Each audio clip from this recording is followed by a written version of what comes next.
El próximo presidente de la Suprema Corte de Justicia de la Nación, Hugo Aguilar Ortiz, propuso no usar toga, ni vivir una vida de lujos, ni camioneta blindada. Dijo que buscará las formas para utilizar un traje de gala indígena. Sería algo sorprendente y romperá con estereotipos. Pero ¿usted qué opina? Aquí en la foto lo vemos con su madre, quien a pesar de la pobreza, como pudo le pagó su educación. Al oficializarse su triunfo, el abogado mixteco sería el segundo ministro originario de Oaxaca y del país en liderar el máximo tribunal de justicia después de don Benito Juárez, después de casi 2 siglos. México es el primer país del mundo, donde los ciudadanos podemos elegir a nuestros jueces y ministros, gracias al voto popular impulsado en el país. Somos un ejemplo que muchos países seguirán. Este acto pone en jaque a los opositores, porque la ministra Norma Piña, quien ayudaba a los corruptos, a los rateros de cuello blanco, se quedan sin respaldo. Hoy en la conferencia de prensa, la presidenta de México, Claudia Sheinbaum, dice estar muy feliz al ver que una indígena de Oaxaca llegara a ocupar la presidencia de la Suprema Corte de Justicia de la Nación. A cómo van los resultados de la votación judicial, así se integrará la nueva Corte, con el respaldo del pueblo mexicano. Pasado todas las primeras. Buenos días, Nancy Flores de la revista Contralínea. Buenos días a todas y a todos. Presidenta, la semana pasada, en una sesión privada, el Pleno de la Suprema Corte de Justicia de la Nación determinó que los ministros y ministras de la Suprema Corte no pueden ser sometidos a casos de presunta responsabilidad administrativa. Lo que dijeron es justamente que las quejas y denuncias por presunta responsabilidad administrativa, así como las acusaciones penales o también las acusaciones de carácter político en su contra, sin importar si están en funciones o si están en situación de retiro, no proceden contra ellos porque existe para ellos una cosa que se llama garantías especialmente reforzadas, y con ello dicen que se evita que su labor sea perturbada o interrumpida. Aquí pues la lectura, presidenta, claramente es que están pues autoasignándose una protección previa o un manto de impunidad en un momento crucial, porque estamos en el proceso de transición de este Poder Judicial de la Federación, y la cosa es justamente esa, que si llega un nuevo Poder Judicial podría revisar pues todas las corruptelas del pasado. Preguntarle, presidenta, en ese sentido, si el licenciado Pablo Gómez podría hacer ya pública esta matriz de riesgos que confirmó que hizo la Unidad de Inteligencia Financiera sobre ministros y ministras, pero también sobre magistrados y magistradas, jueces y juezas. Eso en un contexto en el cual pues de alguna manera se impida este manto de impunidad, y sobre todo también conocer, presidenta, si sería deseable que esta nueva Suprema Corte de Justicia de la Nación sí revise qué acciones cometieron sus antecesores y sobre todo se determine si tienen responsabilidades no solo de carácter administrativo, porque aquí pues el manto de impunidad también es para lo penal. Me parece que la nueva Corte, claro que va a depender de ellos, pues son autónomos, pero el nuevo Poder Judicial pues tiene que concentrarse en hacer que haya acceso a la justicia en nuestro país. Esa es su principal función. Si en el proceso de entrega-recepción, porque en todo hay un proceso de entrega-recepción, encuentran irregularidades, pues tienen que presentar, más ellos si son los guardianes de la justicia. Pero no debe haber, desde mi punto de vista, no deben llegar a ser un asunto de persecución, sino deben de concentrarse en el acceso a la justicia, y ya si encuentran algún problema, pues ya que se presente la denuncia administrativa o en su caso penal. Pero yo creo que hay que mirar hacia adelante, porque el pueblo de México lo que está esperando con este nuevo Poder Judicial pues es que tengamos un acceso a la justicia completamente distinto. Ahora, pues el que debe, ¿qué más? El que nada debe, nada teme, ¿no? Sí. Pues sí, porque llama la atención que justamente en este momento salgan a decir que tienen estas garantías reforzadas. Pues sí, ¿para qué? ¿Para qué? Pero bueno, desde mi punto de vista, pues los que lleguen, hay un montón de casos ahí retrasados, pues tienen que resolver y generar pues un ambiente de honestidad, honradez, acceso, que se vea el cambio en el Poder Judicial a partir de septiembre. Presidenta, en torno a la elección judicial de este domingo, de acuerdo a las tendencias, todo apunta que será un representante de los pueblos originarios quien presida la Suprema Corte de Justicia. Usted había dicho en repetidas ocasiones que quería ver más Benito Juárez. Sí, en la Corte. Ahí viene un cartón de rapé en Milenio, es Milenio, ¿no? Es muy bueno, mira.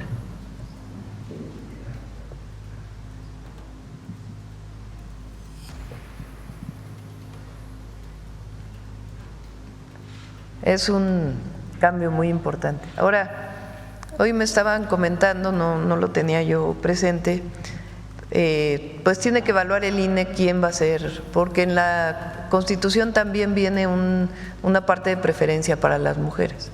Entonces el INE tiene que ver quién sería la presidenta o el presidente del INE, pero pues nos da mucho gusto, la verdad. No había habido representación de un indígena, de una persona de pueblos originarios.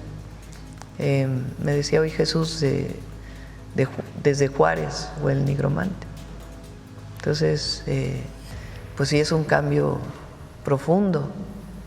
Que por cierto hay quienes todavía tienen una discriminación, un racismo, un clasismo tremendo. Ayer estaba viendo una publicación en X de Crespo. No sé si, a ver, la tienen por ahí. Dice, piensan que estas personas pasaron días estudiando a los candidatos y sabían por quién iban a votar con claridad o les dieron un acordeón ya marcado. Es un comentario similar al comentario de Lorenzo Córdoba aquella vez que se burló porque llegaron indígenas o personas de pueblos originarios a verlo. Es un racismo, un clasismo, qué bueno que llegó una persona de pueblos originarios, mixteco. Juárez era zapoteco, mixteco. Donde los indígenas y los pobres no tenían acceso a la justicia. ¿Cuál es su percepción como presidenta de la República, aunque haya una independencia? Pues ese es el objetivo, que haya acceso igual a la justicia de todas y todos los mexicanos. Pero fíjense, en el otro proceso, ¿cuándo iba a llegar un Hugo a la Corte? Claro, lo ven, ¿cómo es posible? Imagínense. Es un abogado muy reconocido, muy reconocido. O sea, tiene credenciales para ser miembro de la Corte.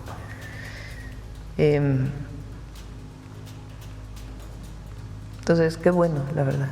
Y ya pues, ¿quién va a ser presidente o presidenta? Pues ya lo definirá el INE. Presidenta, regresando al tema del Poder Judicial, desde el ángulo de la oposición, ellos consideran que el 83% de la población inscrita en la lista nominal rechazó esta votación o en su caso por lo menos desairó este proceso. ¿Qué es lo que ustedes piensan al respecto? Pues lo que dije ayer, a ver, vuelvan a poner el resultado de la elección del 24. Ayer es que algunos comentócratas estaban enojadísimos. Están muy enojados. Bueno, tienen mucho odio, no pueden, no entienden qué está pasando en el país. Y siguen con esto de que son ministros a modo, y pues los que eligió la gente. Ah, por cierto, a ver, antes del 24 pone el comentario de la observadora internacional, vale la pena. sobre su opinión sobre la elección. Respecto al uso de las notas personales, un significativo número de personas votantes sí portaba sus notas personales de apoyo, lo cual en la mayoría de los casos ha facilitado reducir incluso el tiempo de votación. La misión no ha encontrado en su recorrido el uso de los acordeones, no hemos podido constatar una distribución intencionada, masiva sobre este recurso que se ha planteado en diversos medios o por alguna ciudadanía. En nuestro caso hemos podido observar que había población con sus notas personales y han emitido su voto de manera libre y sobre todo que eso permite agilizar los tiempos de votación. Ahora, fíjense, o sea, a ver que me den este argumento. Que dicen que no tiene que ver una cosa con la otra, yo digo que sí.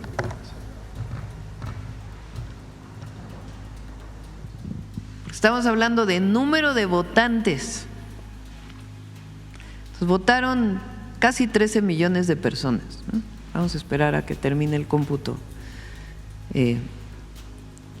13 millones de personas.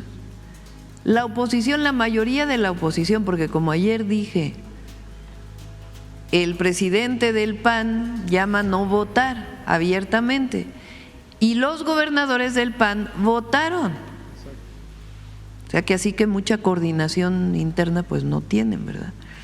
Pero además votaron 13 millones de personas o casi 13 millones de personas. Ellos, ese partido tuvo en el 2024 una votación de 9.644.918 personas. O sea, salieron más a votar de los que votaron en el 2024 por el PAN. El PRI que está, bueno, son el PRIAN, ¿no? Pero el PRI que está, es así con un escándalo tremendo, su presidente. Bueno, entiendo su enojo, sí lo entiendo. Pues imagínense que salieron a votar 13 millones de personas y ellos tuvieron en el 2024 5.736.759 votos. O sea, salieron a votar más del doble de los que votan por el PRI. No, pues sí. Entonces, ¿cómo pueden decir que fue poca gente 13 millones? Es un ejercicio inédito. Es el doble de los que votaron por el juicio a expresidentes, que fueron 6.6 millones de personas. Ahora, 13 millones de personas, mucho mejor a 128 senadores. No tiene comparación. Entonces salió muchísima gente, 13 millones de personas en todo el país. Entonces es buenísimo, un éxito. Presidenta, ¿y qué habría faltado para que se completara un 50 o 60% de participación? Pues va a ir avanzando. Hay votaciones donde vota más gente como para la presidencia de la República y hay votaciones donde votan menos personas. Por ejemplo, en las intermedias, normalmente en la presidencia son 60, 65% de personas de la lista nominal que vota. En las elecciones intermedias votan 45%. En las elecciones ahora para presidentes municipales de Veracruz y Durango votaron menos, como el 35%, sí, más o menos por ahí. A 49 en Veracruz, pues fue muy alto, muy alto. Entonces, varía mucho dependiendo de pues, la decisión de las personas. En México el voto es voluntario, no es obligatorio. Hay países donde es obligatorio. Aquí no, aquí es libre, directo y universal, y secreto. Entonces, decidieron salir a votar 13 millones para un ejercicio de votación al Poder Judicial. Es buenísimo. Presidenta, ayer el dirigente nacional del PRI mencionó que va a impugnar la elección. ¿Cuál es su opinión? Adelante. Digo, no sé qué argumentos tenga, ¿verdad? Pero tiene derecho a impugnar. Si nos da tiempo la otra y si no, ya mañana. Buenos días, Presidenta. Romina Gándara de Sin embargo. Regresando, dos preguntas igual con respecto a la elección judicial.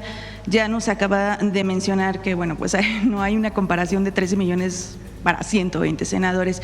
Sin embargo, bueno, pues los opositores de la izquierda insisten en esta narrativa de que Morena colonizó la Suprema Corte de Justicia de la Nación, que con esto, opositores a la izquierda, perdón, opositores a la izquierda, que colonizó la Suprema Corte, que se pierde independencia y al perder pues, independencia… ¿por qué no participaron?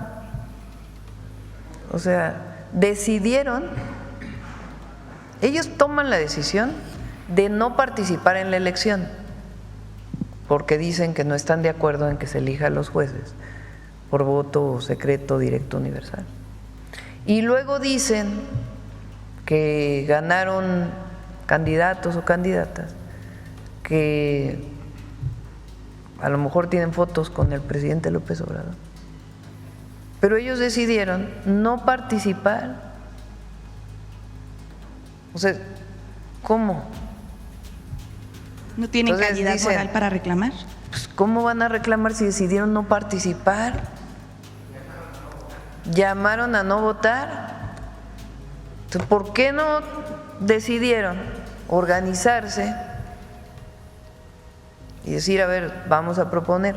Bueno, tan es así que en el Poder Judicial pusieron sus candidatos y luego se arrepintieron y dijeron ya no vamos a participar, y el Senado tuvo que terminar el procedimiento de la Corte. Y luego termina la elección y dice, hoy no hay ningún candidato que coincida con nosotros o que haya… Bueno, entonces la decisión de que sea por voto popular fue de la gente. Entonces, ¿cuál es nuestra propuesta? Que participen. No como partidos políticos, como personas promoviendo. Oí ayer a una persona que, por cierto, le reconozco mucho, creo que es Blanca Heredia, o se llama Blanca Heredia, que está en uno de los programas de Televisa, creo que es de Foro TV,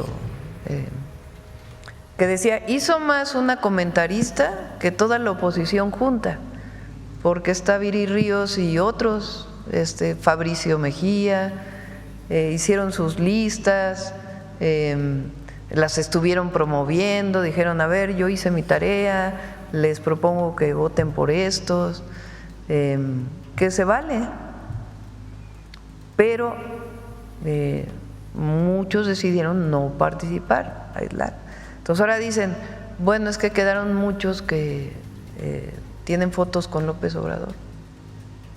Pues sí, pues fueron los que decidieron participar, los que se inscribieron en las listas, los que pasaron la primera ronda, la segunda ronda, la tercera, y después pues la gente votó por ellos.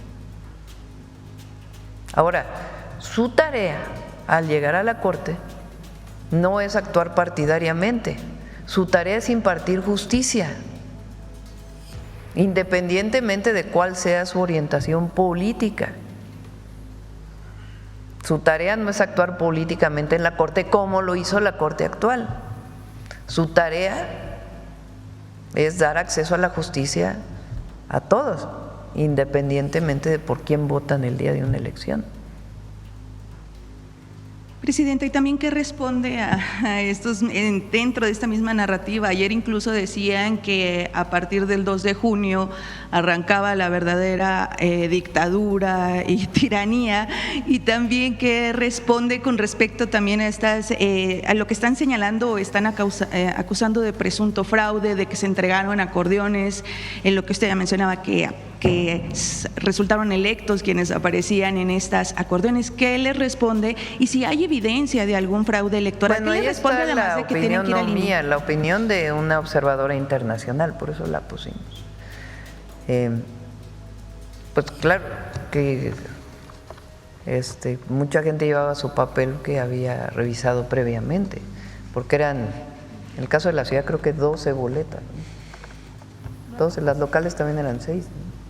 Entonces 6 boletas más otras 6, pues tenías que llevar en general tu tarea previamente hecha, ¿no? Y lo dijimos aquí muchas veces, no es algo que haya sido oculto, pues, de que había que revisar los nombres para que cuando se llegara, pues tuviera uno los numeritos vinculados con el nombre para poder ponerlo, ¿no?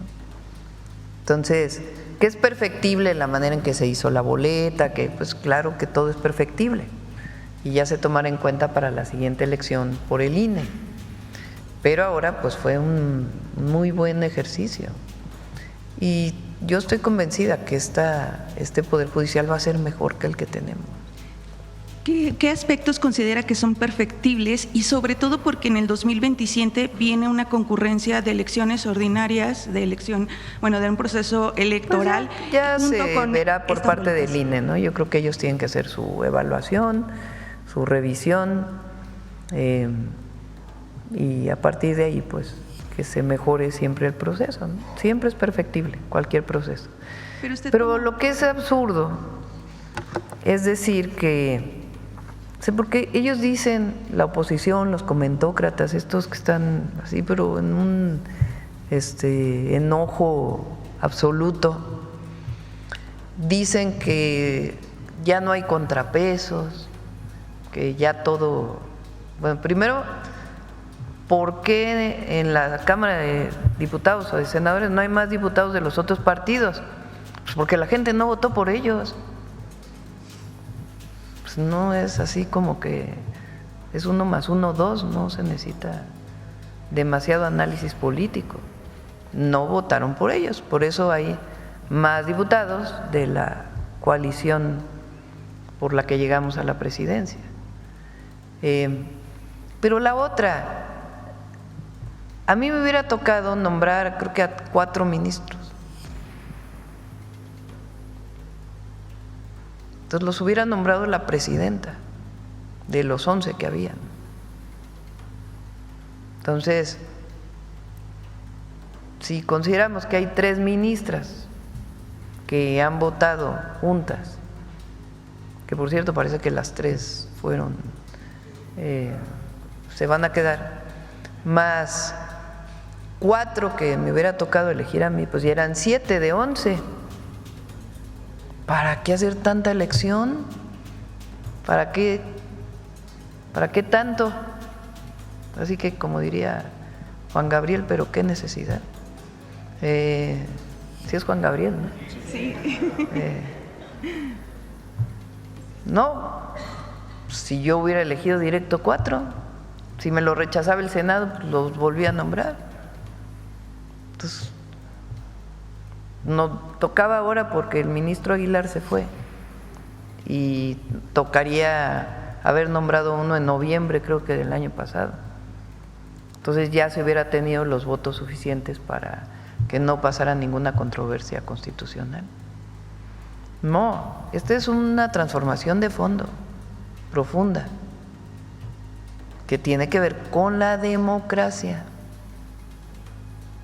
Entonces, se niegan a participar, llaman a no votar y luego se quejan de que no hay ninguna persona con la que ellos puedan coincidir. Ahora, repito, las y los ministros de la Corte, su obligación es impartir justicia. Y para ello pues hay todas las normas, reglas y fundamentos jurídicos en nuestro país para que lo puedan hacer. Lo que sí, pues es que ya no va a haber esto, ese es nuestro objetivo, de que se libere un delincuente porque le dan una lana al juez, ya, para ser breves, sencillos y concisos. Bueno, la última pregunta para poder terminar. Gracias, presidenta. Muy buenos días. Juan Fierro, del periódico tiempo.com.mx y puentelibre.mx en Ciudad Juárez. Presidenta, brevemente, entendiendo el tiempo, ¿cuál será la relación, en este caso, del Poder Ejecutivo con la Suprema Corte y se advierte una nueva etapa de cooperación y de coordinación con estos nuevos ministros? De respeto, de autonomía, como debe ser. Ahorita nos platicaba que, en este caso, el Instituto Nacional Electoral sería quien determine finalmente si es Hugo Aguilar el presidente. Sin embargo, este candidato ha manifestado que no utilizará la toga, es decir, el todo el birrete que pues vemos prácticamente hasta el día de hoy. Sobre todo que él dice que va a utilizar trajes típicos de gala de diferentes etnias, no especificó alguna, pero su comentario sobre esta introducción o esta etapa de representante finalmente de una persona de este tipo, ¿no? De étnico, pues.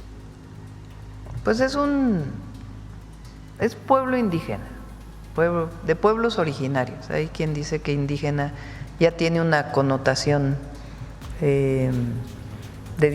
discriminatoria y que por eso se llama pueblo originario. Pues yo creo que tiene derecho, ¿no?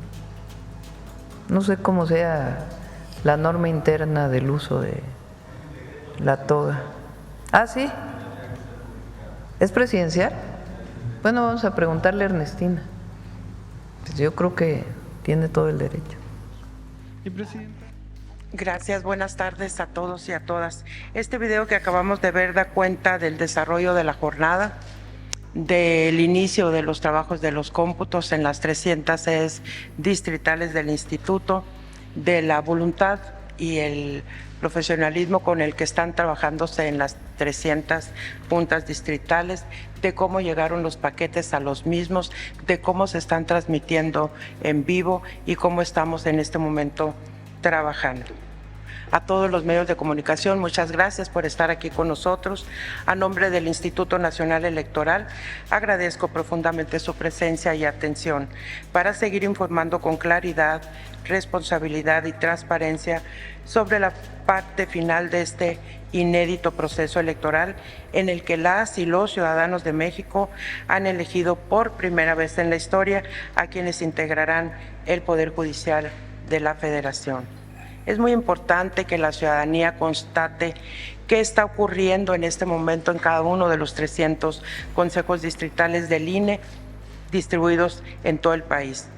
Quiero recordar la forma y el orden en que se desarrollan. Esta fue aprobada desde el 6 de marzo de este año mediante un acuerdo del Consejo General relativo a los lineamientos para la preparación y desarrollo de los cómputos distritales de entidad, circunscripción y nacionales del proceso electoral extraordinario para la elección de cargos en el Poder Judicial de la Federación. Por ello deseo de nueva cuenta explicar, yo sé que ustedes lo manejan perfectamente, paso a paso en 5 puntos, cómo se lleva a cabo el escrutinio y el cómputo de los votos que se emitieron este domingo 1 de junio. Primero, al cierre de las casillas a las 6 de la tarde del domingo, inició el procedimiento de escrutinio de separación de boletas de clasificación por elección en cada una de las mesas directivas de casilla. En ese proceso, todas las boletas locales y federales para diversos cargos se depositaron en una misma urna. Por ello, todas son clasificadas por elección, se cuentan y son registradas en actas firmadas por las y los funcionarios de casilla, nuestras vecinas y nuestros vecinos, como siempre ha sido. Posteriormente se elaboraron los carteles que esta ocasión fueron informativos, precisando únicamente la cantidad de personas que votaron conforme a la lista nominal y la cantidad de boletas extraídas de las urnas por cada elección. Esto quedó fijado fuera del lugar donde se instaló cada casilla seccional para su consulta pública. Segundo, estos paquetes electorales debidamente sellados y firmados fueron trasladados preferentemente por las personas presidentas de casilla con apoyo del personal del INE en dispositivos monitoreados a las sedes distritales del instituto, donde ahora se encuentran resguardados con estrictas medidas de seguridad y bajo observación ciudadana. Durante todo este lapso, los cómputos han sido observados aleatoriamente por los 170,000 observadores electorales que se registraron para atestiguar en nuestras juntas esta parte del proceso. Tercero, desde la noche del domingo y durante los días siguientes se llevan a cabo los cómputos distritales, que consisten en la apertura y carga en el sistema de los votos que contiene cada paquete electoral. Para ello se han conformado grupos de trabajo en cada consejo distrital, donde se instalan de 8 a 10 puntos de escrutinio y cómputo. En cada punto, 10 personas auxiliares revisan boleta por boleta. Una de ellas, se configuran en parejas, lee los votos y la otra los registra en el sistema, con una doble verificación. Los resultados son digitalizados y publicados en línea en tiempo real. Debemos destacar que en este proceso para los cargos federales una persona no representa un voto, sino hasta 39. Si consideramos nuestros porcentajes de participación, esto representa tan solo para la Corte capturar 117 millones de votos, 117 millones de decisiones individuales, en caso de que todos los que asistimos a votar hayamos votado las 9 opciones que teníamos.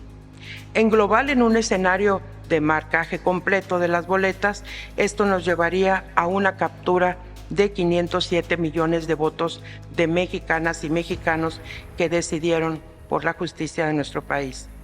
Si recordamos los resultados de las elecciones federales de 2023 y 2023-2024, que renovaron los poderes ejecutivo y legislativo, se computaron poco más de 180 millones de votos, a razón de 60 millones por cada una de las elecciones. Entre las elecciones de Presidencia de la República, Cámara de Diputados y Senado de la República, la diferencia del presente es más de 2-1. Estamos realmente en la elección más grande de nuestra historia. Cuarto, como ustedes saben, pero vale la pena reiterarlo, el cómputo se realiza en el siguiente orden conforme a lo establecido por la normatividad electoral.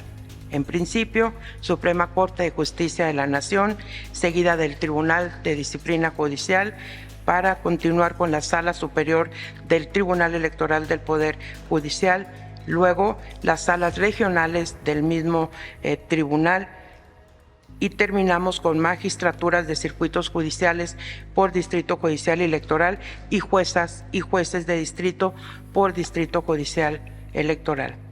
Una vez concluido el cómputo de una elección, se pasa inmediatamente a la siguiente. Actualmente hay algunos consejos distritales que ya se encuentran capturando las elecciones de magistraturas de la Sala Superior del Tribunal Electoral del Poder Judicial de la Federación. Al momento de estar aquí con ustedes, el corte que tenemos representa el 91% de avance, en el que por orden de votación las candidaturas se enlistan de la siguiente manera. Candidatas mujeres: Lenia Batres Guadarrama con 5,030,281 de votos. Yasmín Esquivel Moza con 4,484,299 votos. Loreta Ortiz Alf con 4,291,109 votos. María Estela Ríos González con 4,024,328 votos. Y en el quinto lugar, Sara Irene Herrerías Guerra con 2,713,493 votos. En tanto que en las candidaturas de hombres, En el número 1, Hugo Aguilar Ortiz con 5.295.364 millones de votos. Giovanni Azael Figueroa Mejía con 3.057.012 votos. Irving Betanzo Espinosa con 2.956.378 votos. Aristides Rodrigo Guerrero García con 2.935.363 votos. Quinto, al término de esta fase y realizados los cómputos por entidad y circunscripción, el 15 de junio se declarará la validez de las elecciones. Se entregarán las constancias de mayoría y asignación a las candidaturas que resultaron ganadoras y se publicarán oficialmente los resultados en términos del artículo 94 y 96 de la Constitución. Este proceso es público, transparente y está siendo monitoreado por la ciudadanía. Las sesiones de cómputo pueden ser observadas en tiempo real a través de Internet y las ligas pueden ser consultadas en la página del instituto. A quienes preguntan cómo se asegura la integridad de los votos, les reiteramos, cada etapa de este procedimiento está perfectamente observada, documentada, resguardada y supervisada. No hay espacio para dudas ni para manipulaciones. La certeza y la confianza en los resultados es y seguirá siendo nuestra principal prioridad. Muchas gracias por su atención y por su compromiso. Quedo a la orden.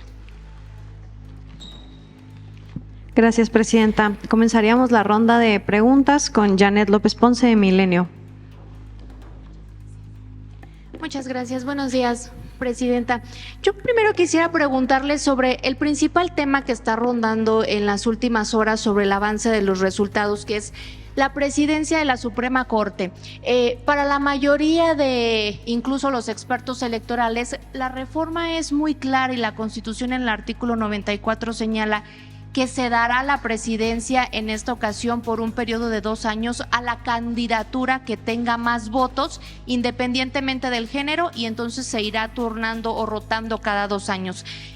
La presidenta en la mañana señalaba que le habían comentado que podría aquí también aplicar este apartado de comenzar a repartir cargos por mujer. Sin embargo, entiendo, incluso ayer nos lo comentaba la consejera Dania Rabel, esto ya se hizo en cuanto a los cargos 5-4 y la presidencia es solo una función, no un cargo. Entonces quisiera que usted nos pudiera explicar, presidenta, el 15 de junio que entreguen las constancias, si esto incluye que ustedes mismos como Consejo General determinen quién ocupa la presidencia y si sí es quien obtenga más votos y no por género.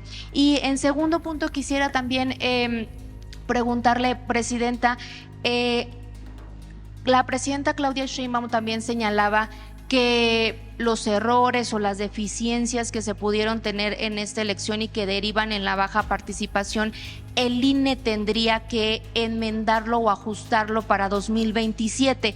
Hay muchas cuestiones que están impuestas en la reforma judicial. Entonces quisiera preguntarle hasta dónde el INE puede ajustar y en dónde más bien sería un llamado al Poder Legislativo a que ajuste la reforma para el 2027, que será mucho más complejas las elecciones concurrentes. Muchas gracias. Muchas gracias, Janet. Efectivamente, el artículo 94 es muy claro. La asignación de cargos inicia con mujeres para dar oportunidad a que sean 5 las mujeres que integren la Suprema Corte de Justicia de la Nación. Eso no significa que en la presidencia esté establecido en la reforma, en la Constitución, que también se inicie con mujer. No, la propia reforma quedó clarísima en su artículo 94, el decir que el que obtenga la candidatura que obtenga mayor votación será la que presida los primeros 2 años y de manera subsecuente los que hayan quedado en los lugares siguientes. Así es de que no hay lugar a dudas. Cuando el cómputo finalice, cuando ya se realicen los cómputos por entidad, por circunscripción y por aquí a nivel del Consejo General, estoy segurísima que habremos de otorgar la constancia de mayoría a quien haya obtenido la mayor cantidad de votos en las urnas. Sobre los errores, me parece que es muy interesante que desde el gobierno, desde el Poder Ejecutivo, se abra la oportunidad para que el Instituto Nacional Electoral opine con una valoración correcta, con una valoración puntual, debidamente estructurada, conforme a lo que fue ocurriendo durante todo el proceso electoral. Yo creo que desde la instalación misma del proceso electoral, la conformación de su comisión, los tiempos, el presupuesto, la manera en que teníamos que estar atendiendo algunas circunstancias exógenas al instituto y a la propia reforma, como fue el caso de los jueces y juezas que declararon suspensión del proceso electoral. Creo que hay muchos elementos que servirán. El enorme operativo que se tiene que desplegar y sobre todo esta conciencia que debemos de tener, esta claridad todos. Estamos contando si todos los que salimos a votar votamos por las 39 opciones, estaríamos contabilizando más de 500 millones de votos. Eso es algo insólito y, como he venido sosteniendo, ante un proceso inédito suceden cosas inéditas, tenemos acciones inéditas, hemos hecho trabajos inéditos, porque esto es la primera construcción que se hace operativamente y jurídicamente. Si se abren las puertas para que este instituto, con toda la especialidad que tiene y la experiencia adquirida en este proceso, se escuche su voz, pues muy bienvenida la invitación a que sea el INE el que participe y dé salida a algunas, seguramente en términos de organización, logística y demás. Gracias. Continuamos con Claudia Flores de Televisa N+. Buenos días, consejera presidenta. Queda muy claro lo que usted ha dicho respecto al artículo 94 y que será presidente o presidenta quien finalmente se confirme que obtuvo más votos. Hay un artículo transitorio que es el que ha causado revuelo por una eventual interpretación que se pudiera hacer aquí o en el tribunal de que todas las listas deben empezar por una mujer. Ese artículo transitorio, ¿lo analizaron o simple y llanamente no se especifica en el cuerpo normativo de la Constitución que tenga que ser una mujer quien ocupe por primera vez la presidencia de la Suprema Corte, o un hombre en todo caso? Ya tenemos actualmente una presidenta en la Suprema Corte, que fue la primera mujer, pero en este proceso. Voluntad popular, a través del voto popular, evidentemente. Ajá, ¿no? Claro, gracias, Claudia. Sí, todos los artículos están siendo analizados, los revisamos desde que se publicó en el Diario Oficial de la Federación la reforma a la Constitución, pero también hay otro que nos habla de que aquí no se puede interpretar, que nos atengamos a la literalidad de lo que marca la Constitución, aunque hay otros en donde nos posibilitan generar lineamientos y reglamentos para ordenar algunas cosas que no estuvieran contempladas de carácter operativo, fundamentalmente en esta reforma.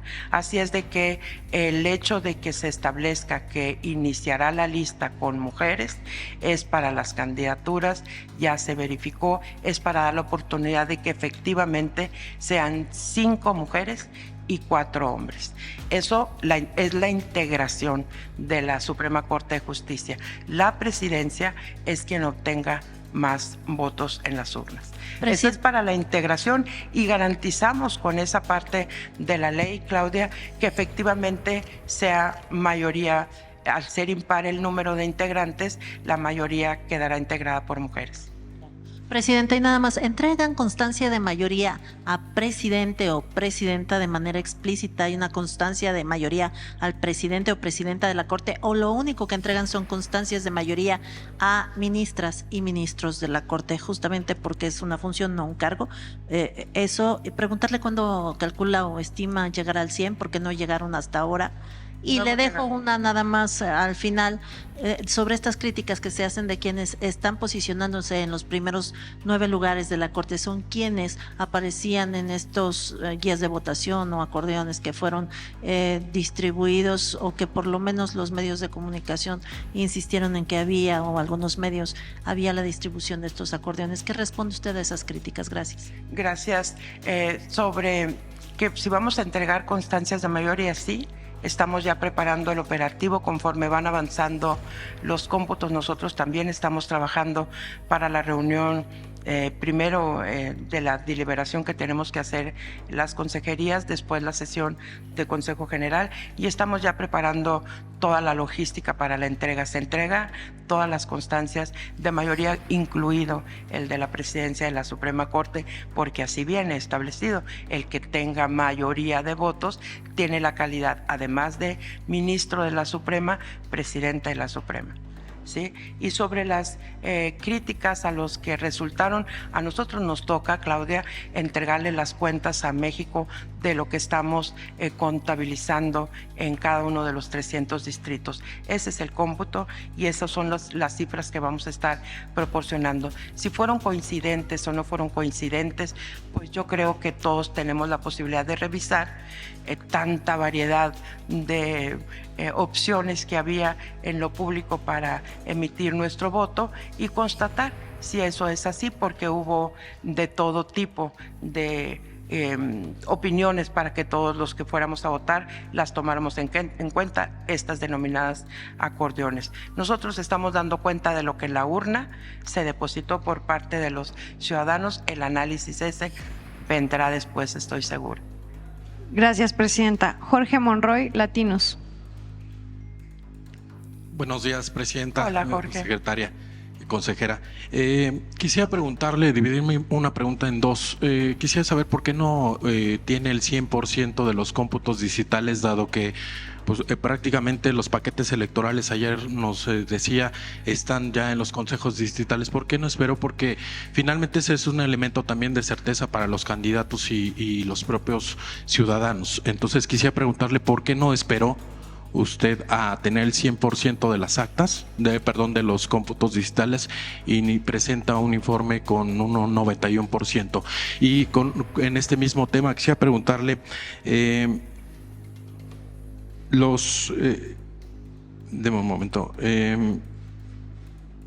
¿por qué no presentó la lista con base en ganadores? O sea, se esperaba que usted presentara la lista ya definitiva de los 9 personas que van a ocupar un espacio en la Corte. Digamos, eso es lo que esperaba hoy la ciudadanía de usted, que presentara esa lista con base en los cómputos. ¿Por qué no nos la presentó de esa manera, presidenta? Y con base en lo que dijo la presidenta Sheinbaum, para evitar especulaciones, presidenta, yo le quisiera preguntar si el INE tiene capacidad para asignar la presidencia de la Suprema Corte de Justicia de la Nación con base en la equidad de género. Quisiera preguntarle eso. Y por otro también, ¿usted cree que se está abriendo un conflicto postelectoral y una crisis constitucional innecesaria, dado que, ya lo mencionaba usted, está muy claro en la Constitución lo que establece, digamos, después de esta elección? Gracias. Gracias, Jorge. A ver, ¿por qué no esperé al 100%? Porque me comprometí a salir a dar el avance, el porcentaje en el que íbamos en el cómputo. Nada más te recuerdo, Jorge, que en esta ocasión no es un PREP, no es un conteo rápido, es el cómputo definitivo el que se está trabajando en los 300 distritos. Y vale la pena salir a decir en qué nivel nos encontramos, porque eso forma parte de la transparencia y de la información oportuna, que se une a la siguiente pregunta de por qué no presento lista de ganadores. Pues no podemos presentar lista de ganadores ahorita, justo por lo que les informaba. El proceso consiste en que se terminan los cómputos distritales, viene el cómputo estatal y todavía llega aquí al Consejo General a hacer el cómputo nacional. Es decir, hay fases que debemos de ir cumpliendo y en este momento nada es todavía definitivo, aun cuando las voces públicas y los expertos en la materia establecen que ya hay tendencia y este tipo de situaciones. Al Instituto Nacional Electoral le corresponde estar informando puntualmente el avance de los cómputos y es lo que estamos haciendo el día de hoy. Por eso no hay lista definitiva. La lista definitiva será hasta que este Consejo General sesione, no es la que están resultando de los cómputos distritales. Esas son el sustento para la que finalmente habrá de existir aquí en el Consejo General. sí tiene la capacidad, no el INE, la propia Constitución te lo marca, quién es quién ocupará la presidencia de la Suprema Corte de Justicia de la Nación. Tenemos la integración y tenemos la definición de quién ocupará la presidencia. Entonces, no es que el INE tenga por sí mismo la capacidad, sino que esa atribución se la da la propia Constitución. Si considero que vamos a entrar en una crisis innecesaria, en una crisis constitucional, me dice usted, postelectoral, no veo ninguna crisis postelectoral.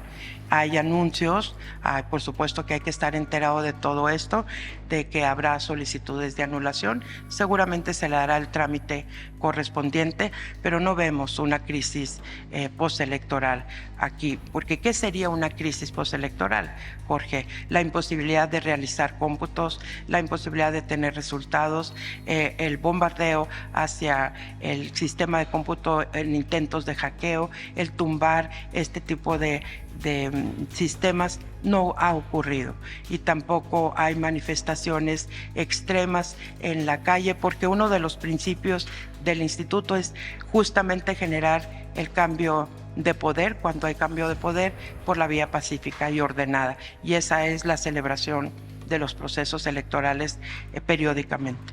No veo ninguna crisis postelectoral. Gracias, presidenta. Agustín Velasco, 1TV. Hola, consejera, de este lado, ¿cómo está? Buenos días. Oiga, yo le quiero consultar si no dar el 100% de los cómputos de las actas no deja abierta la puerta para la suspicacia de que pueda cambiar el resultado electoral, por lo menos en el caso de la presidencia de la Suprema Corte de Justicia de la Nación. Eso por un lado, y por el otro lado... Te contesto esa nada más para que no se me pase. No hay ningún problema en estar entregando esta información el día de hoy. Al contrario, yo creo que alimenta la información pública con veracidad, con certeza, con los datos de la autoridad electoral. Porque además, todos los ciudadanos y ciudadanas mexicanos podemos estar siguiendo nuestros cómputos de manera virtual.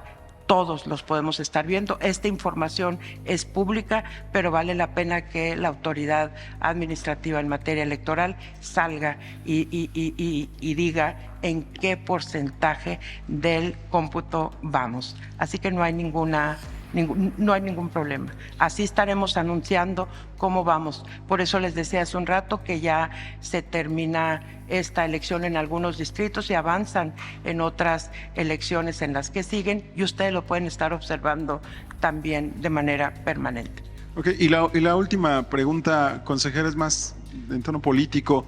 Es muy sabido que estos últimos dos gobiernos federales, pues su manera de actuar es golpetear desde la presidencia de la República a los órganos autónomos.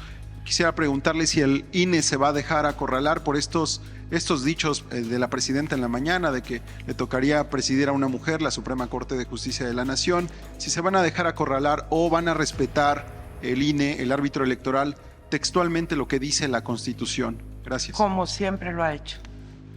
Hay que respetar lo que dice la Constitución, es la que nos da las atribuciones, pero también nos da las responsabilidades.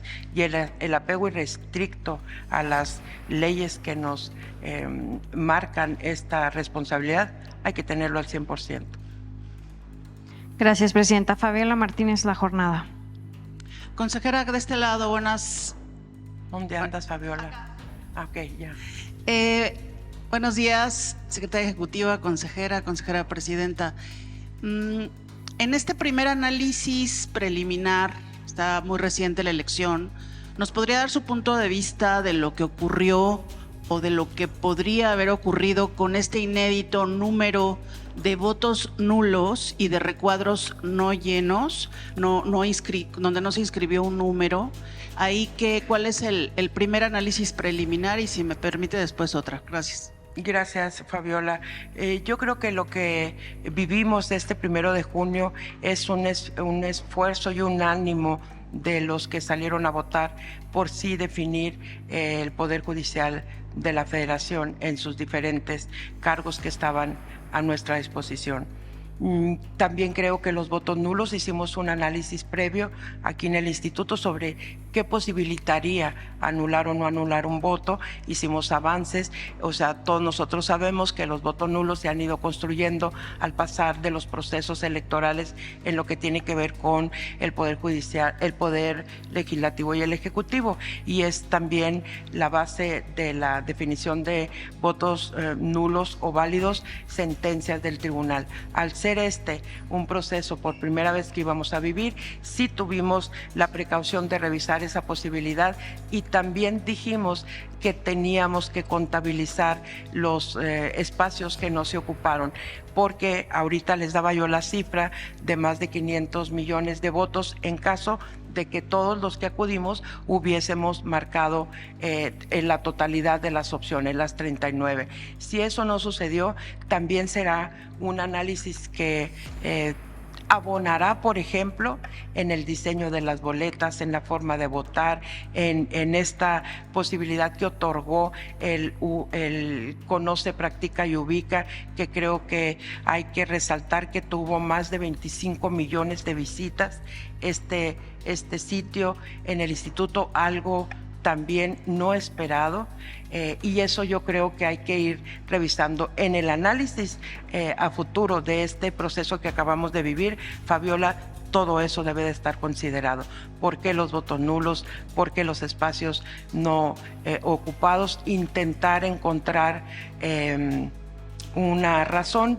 Y luego, como decía Janet, si nos abren la puerta para la participación, pues poner todos esos elementos en la mesa ante quienes toman las decisiones en las reformas legales. Y también ligado al anterior, hay un caso inédito, histórico y a veces pues muy sorprendente en cuanto a la participación ciudadana, porque no solo es este parámetro de entre 12 y 13% a nivel nacional, sino que, por ejemplo, hay municipios donde votó menos del 5% del padrón. Usted, como presidenta del INE, ¿qué comentario puede hacer al respecto? Y ligado con lo que le preguntaba, ¿qué elementos pudieran ser atribuidos o atribuibles al INE, que fue, por ejemplo, en la instancia que diseñó las boletas? Gracias. Gracias, Fabiola. Hace muchos años, cuando el IFE nació, se creó, nuestro primer proceso electoral tuvo una participación muy baja porque la población no confiaba todavía en que fuera un instrumento correcto,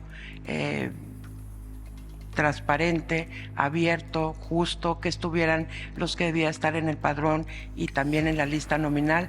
Y después de eso, el instituto impulsó campañas masivas de educación cívica, de acercamiento con jóvenes, de acercamiento con universidades, para que conocieran la nueva manera en que México iba a celebrar sus elecciones. Y eso nos llevó años construirlos a todos los que trabajábamos y seguimos trabajando en el instituto, hasta llegar a crear esta confianza y esta colaboración entre los ciudadanos y el Instituto Nacional Electoral. Creo que estamos ante un fenómeno muy parecido, Fabiola. Es la primera vez que se implementa, sin embargo, yo les puedo decir con toda tranquilidad, el INE lo hizo y lo hizo muy bien. Logramos instalar todas las casillas, el personal del instituto respondió con altísimo nivel de profesionalismo, tuvimos que crear nuevas formas, un nuevo modelo operativo para llevar a cabo este proceso electoral. Pero así como me estableces que hay municipios en donde me votó menos del 5%, también hay que decir que hay municipios en donde se votó más del 28% de esos municipios. Hay estados en donde la participación no es pareja en todas las entidades. Hay estados que no llegaron al 10%, pero la participación diferenciada es lo que nos da esta estimación definitivamente.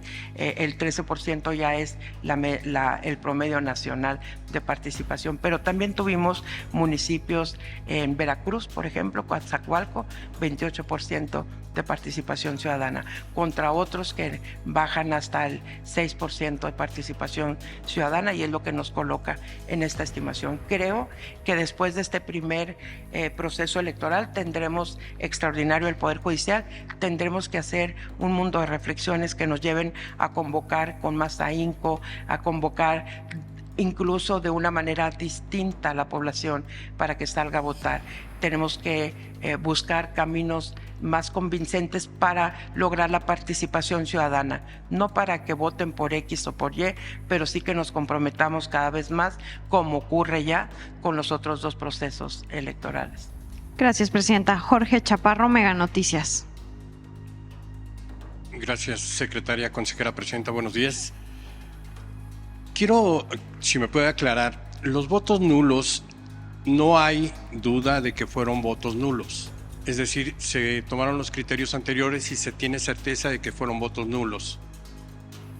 Así es, esa certeza la tienen. Les recuerdo que cuando nosotros ya definimos que eran los votos nulos y los votos válidos, esta información baja a todas las juntas locales y a todas las juntas distritales, y la capacitación es alta en el personal, y asimismo se transmite a lo que nos están apoyando en este momento en los cómputos. Así que la decisión que se toma es una decisión válida de declarar nulo un voto por parte de la presidencia y el Consejo Distrital.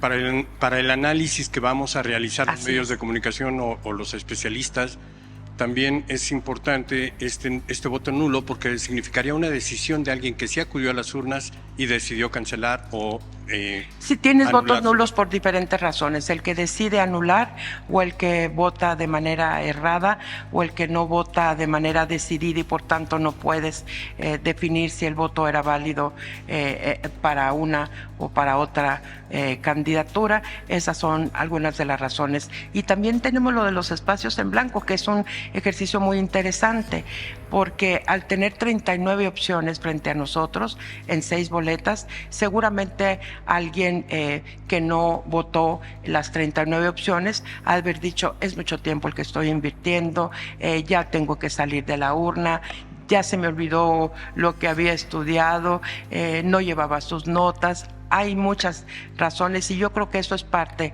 del trabajo que viene para el instituto. Sin embargo, presidenta, dada la complejidad que usted mencionaba de que se contaron votos y no personas, aquí se menciona un 10% de votos. Quiero saber cuánto corresponde a personas, cuántas personas anularon su voto, y en el otro caso igual se habla de un 11%, un poco más, de votos que no son claros por esta circunstancia que acaba usted de mencionar. Sí, todavía no tenemos las cifras, pero seguramente cuando concluyamos con los cómputos ya tendremos los porcentajes correspondientes, y todo eso va a ser debidamente informado, sin lugar a dudas. Pero estamos en etapa de la celebración de los cómputos, y esta cifra de nulos o espacios no utilizados tiende a subir conforme vayamos avanzando. Luego tienes que separarla por estilo de elección, si para la Suprema hubo más anulaciones, si más votos nulos, cuál fue la complejidad del voto en cada una de las elecciones, para poder definir si eso influyó para la anulación de votos. Gracias, presidenta. Carlos Guzmán, 4 Media, Veracruz. Pues tu estado tiene un municipio con muy alta participación. Bueno, esperemos que sea para bien todo el tema. Pues de inicio me gustaría consultarle pregunta inicial que le hacían a usted, bueno, a ustedes también, sobre ese tema de la puerta que abre la presidenta Sheinbaum a contribuir con la mejora de este proceso. De inicio, pues es consultarle este tema. Buscarían acercarse, derivado de que en marzo, si no mal recuerdo, después de que tuvieron esta reunión en Palacio Nacional, pues la doctora Sheinbaum habría la posibilidad de que antes de que presentara su reforma en el tema electoral, que quedó pendiente del sexenio pasado, pues de que ustedes contribuyeran. Especialmente lo que le interesaba en ese caso a la doctora Sheinbaum era el tema del voto electrónico, la propuesta que hacía Carla Humphrey respecto a transitar este voto electrónico para 2030, es preguntarles si estarían dispuestas a presentarle inicialmente como consejera presidenta, la iniciativa que tiene la consejera Honfi respecto al voto electrónico, y lo otro, el tema en la cuestión judicial, ¿qué mejoras le harían que nos pudiera adelantar, tal vez mejorar lo que decía una de las observadoras aquí en el salón contigo, en la sala macrosala de prensa, que ella trabajaría básicamente con el mejorar el cómo la gente vota por los números, porque finalmente fue la mayor confusión y por eso surgió el tema del acordeón?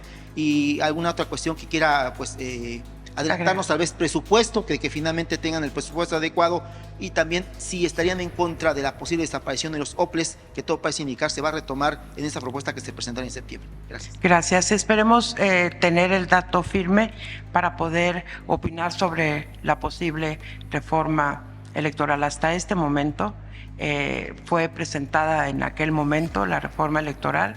La presidenta de México, la doctora Sheinbaum, no ha hecho una presentación oficial de una propuesta de reforma electoral. Esperemos saber qué contiene para poder opinar con mucha claridad y con mucha fuerza, porque lo que sí he sostenido antes, hoy y mañana es que los institutos estatales electorales deben de permanecer con vida.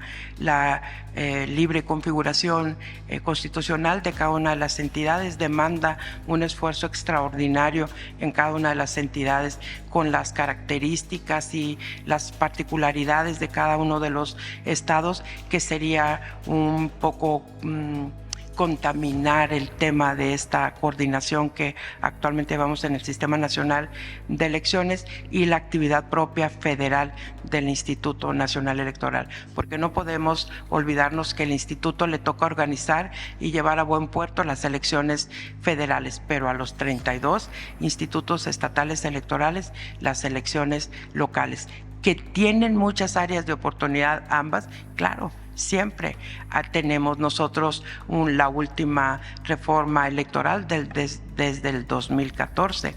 Todo lo que vivimos en el proceso anterior, en el ordinario, y lo que estamos viviendo en esto seguramente será parte de las nuevas consideraciones que hagamos.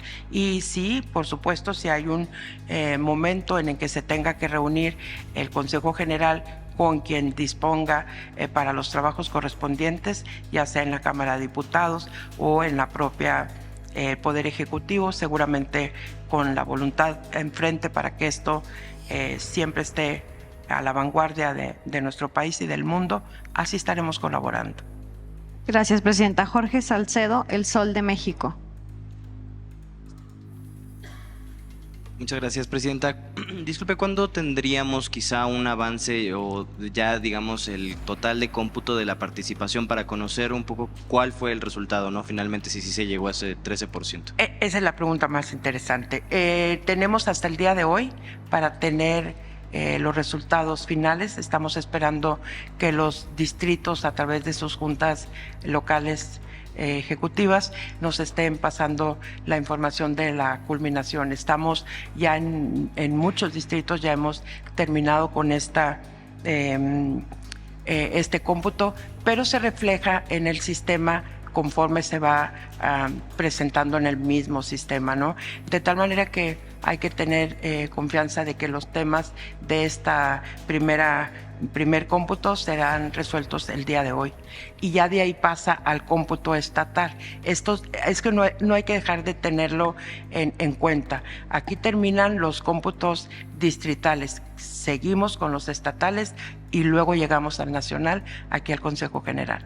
Pero los de los distritos, en cuanto estén, ya a partir de hoy, estimo que estaremos haciendo comunicados diarios y exactamente con los avances que todos podemos ver, pero que vale la pena siempre estarlo poniendo a la orden de ustedes. ¿Habrá alguna hora, ¿habrá alguna hora estimada? ¿Habrá una conferencia de prensa para anunciar esta información?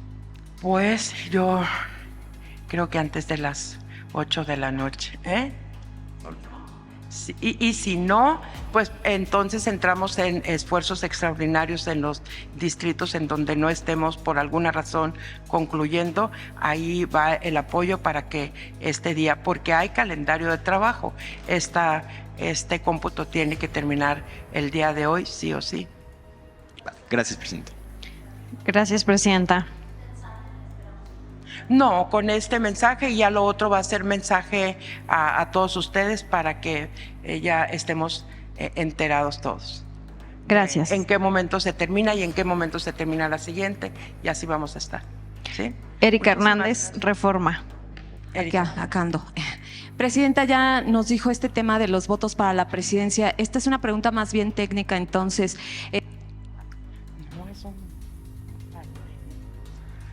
Cuando ustedes entreguen la constancia de mayoría a los integrantes de la Suprema Corte, quienes ganaron, en esa constancia se le entrega diciendo tú ya eres presidenta de la Suprema Corte, o cómo es ese protocolo. Ustedes nada más entregan una constancia diciendo que ganó y con tantos votos, y será el protocolo ya en la Suprema Corte, ellos ya tendrán que definir.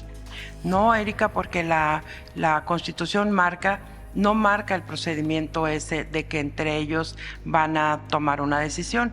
Marca que el que tiene más votos es quien preside la Suprema Corte de Justicia. Nosotros entregaremos constancia a los integrantes de la Suprema Corte de Justicia de la Nación, mujeres, hombres, con la particularidad de quien va a ocupar la presidencia. No lo marca ya. Antes era así, efectivamente, y en algunos colegiados así se define, ¿no? Las presidencias, pero en esta no. Entonces, en esa constancia va a decir presidente o presidente. Entiendo yo que sí, así lo haremos. Ok, gracias. Y lo otro es su opinión sobre este tema de los famosos acordeones, insistirle si usted, ¿qué opina de que quienes están ahorita en los primeros lugares casualmente son los que estaban en esos acordeones? Gracias. Sí, mira, podemos hablar sobre ese tema sin ningún problema, porque esto se trata de las opiniones o las visiones o la forma en que cada quien estamos leyendo la información en lo público. Nosotros el día domingo estábamos preparados para recibir todas las denuncias, tanto en FICEL como aquí, con nosotros en la Unidad Técnica de lo Contencioso Electoral, en cada una de las juntas distritales, en cada una de las juntas locales. Hablamos con todo el notariado en México para que estuviera atento si se presentaba cualquier circunstancia. El llamado que hizo este Consejo General a través de un acuerdo creo que inhibió una práctica desasiada el día de la jornada electoral. Sin embargo, ahí están las evidencias de que esto ocurrió en las redes, ocurrió en la prensa, ocurrió en tú a tú, ocurrió entre vecinos, entre amigos, en familiares, en los trabajos. Eso es lo que nos han estado enviando y estamos recibiendo esa información para hacer lo propio. Hay investigación abierta y entonces ahí estaremos actuando. Mi opinión es que esto lo tienes que ver desde el punto de vista jurídico y procedimental y darle el cauce correcto. Más allá de eso, pues bueno, entonces ya existen las posiciones sobre esta actividad que se desató. Como recordaremos todos nosotros lo de las que decíamos en aquel momento, que se decía las pre-campañas, hasta la bailaban, ¿no? Si se acuerdan. Entonces, todo eso yo creo que es motivo de una reflexión muy interesante, Erika, porque existieron, sí, las vimos, sí, dan cuenta de hechos ilícitos. Eso es lo que hay que darle el cauce jurídico. Terminaríamos. Andrea Meraz, Fórmula. Buenas tardes a todos. Quisiera preguntarle primero si este tema de la participación ciudadana, el 13%, tiene una relación directa con el número de mesas de casilla que ustedes instalaron, porque en una elección presidencial, la del año pasado, fueron 70,000 casillas, ahora 84,000. Esta diferencia, el tener que la ciudadanía que buscar su mesa de votación, la lejanía, impactó incluso a nivel municipal para tener localidades con el 6% de votación y, por ejemplo, contrario a Coatzacoalcos, que decía el 28%. ¿Cuál sería la reflexión que tendría sobre este tema? Y durante los últimos días, consejera, usted ha insistido mucho en que el INE cumplió y lo hizo bien, y lo hizo básicamente con las herramientas que tuvo, ¿no? Y durante los últimos meses escuchábamos también que hizo falta dinero, hizo falta tiempo. ¿Qué llamado le haría también a estos legisladores sobre estos dos temas tan precisos que el INE en meses anteriores le solicitó, sobre todo en el tema de la prórroga? ¿Considera que el haberle dado el legislador 90 días más para que la elección fuera en octubre pudo haber tenido un mayor grado de impacto para que la gente saliera a votar? Esa sería mi primera pregunta, consejera. Hiciste 2. Bueno. Casi 3. Perdón. A ver. Y van 2 más, creo. Va el presupuesto. Primero te contesto el presupuesto. Okay. Seguramente estaremos haciendo énfasis en lo que contiene el presupuesto cuando acudimos a la Cámara de Diputados.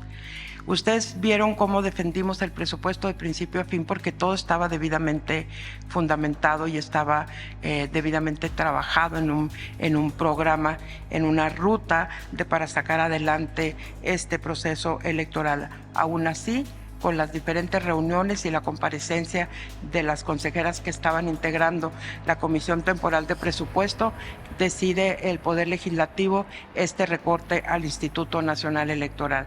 En esa enseñanza creo que debemos mejorar y reforzar nuestra relación con el Poder Legislativo para explicar puntualmente qué vamos a hacer el 26, qué vamos a prever el 26 del 27, qué es lo que vamos a adelantar de los trabajos del próximo proceso electoral del 27 durante el 26. Creo que debemos de ser más enfáticos si lo tomamos como autocrítica, el asunto de que se nos redujo el presupuesto. Si lo tomamos de otra manera, creo que hay que rehacer algunos temas de comunicación con el legislativo.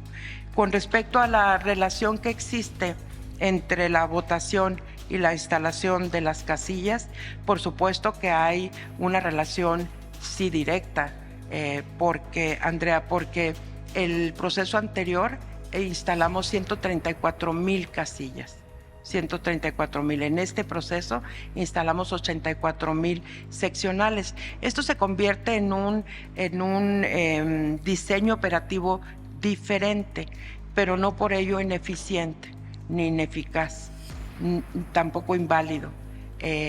A la altura de con lo que contaba el Instituto Nacional, es el modelo operativo para llevar a cabo este proceso electoral más efectivo que este Consejo aprobó.